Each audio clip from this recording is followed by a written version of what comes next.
नमस्कार मित्रांनो, या क्षणाची सर्वात मोठी बातमी. आता मुख्यमंत्री एकनाथ शिंदे यांच्याकडून मोठी घोषणा. लाडका शेतकरी भाऊ योजना राबवणार. या ठिकाणी काय योजना येणार शेतकऱ्यांसाठी, नेमकं मुख्यमंत्र्याच्या वतीनं काय योजना घोषित करण्यात येणार आहे, हीच माहिती आपण आज सविस्तर जाणून घेणार आहोत. तर नेमकं काय बातमी आहे सविस्तर जाणून घेण्यासाठी अजूनपर्यंत तुम्ही जर आपलं चॅनल सबस्क्राईब केलं नसेल तर चॅनलला सबस्क्राईब करा आणि समोर दिलेल्या बेल आयकॉनवरती क्लिक करायला देखील विसरू, जेणेकरून अशाच नवनवीन प्रकारच्या ताज्या घडामोडी व राजकीय अपडेट आपल्याला या चॅनलवरती पाहायला मिळेल. विधानसभेच्या निवडणुकी तोंडावर आल्या असतानाच या ठिकाणी राजकीय पक्ष जोरदार कामाला लागल्याचं पाहायला मिळतंय.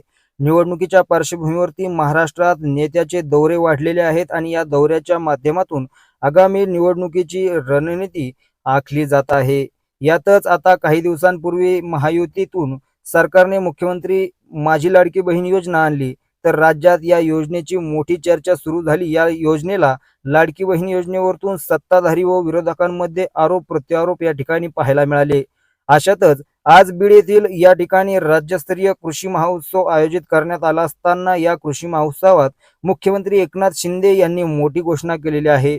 लाडकी बहीण योजनेनंतर आता लाडका शेतकरी योजना अशी देखील योजना या ठिकाणी राबवण्यात येणार, अशी घोषणा मुख्यमंत्री एकनाथ शिंदे यांनी या कृषी महोत्सवामध्ये केलेली पाहायला मिळाली. महायुतीचं सरकार काम म्हणजे शेतकऱ्याच्या पिकाला थेट मार्केट उपलब्ध करून देणार होतंय आणि होणार आहे. आमच्याकडे पॅकेज नाही तर शेतकऱ्यांना थेट मार्केटच देण्याचं काम या ठिकाणी करणार आहोत. कष्टकरी, वारकरी आणि सुखी शेतकरी हेच आमच्या सरकारचं धोरण आहे.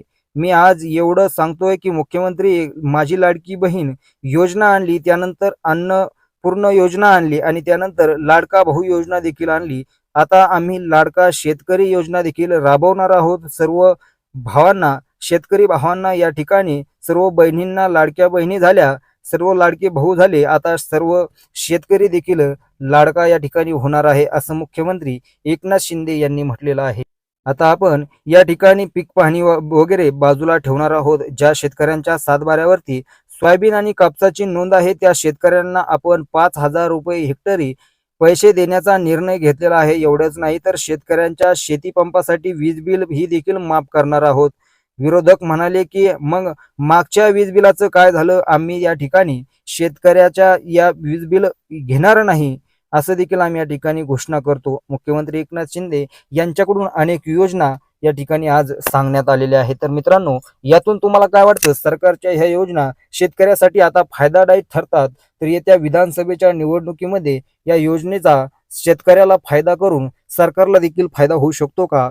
तुमची प्रतिक्रिया कमेंटमध्ये सांगायला विसरू नका. धन्यवाद. जय महाराष्ट्र.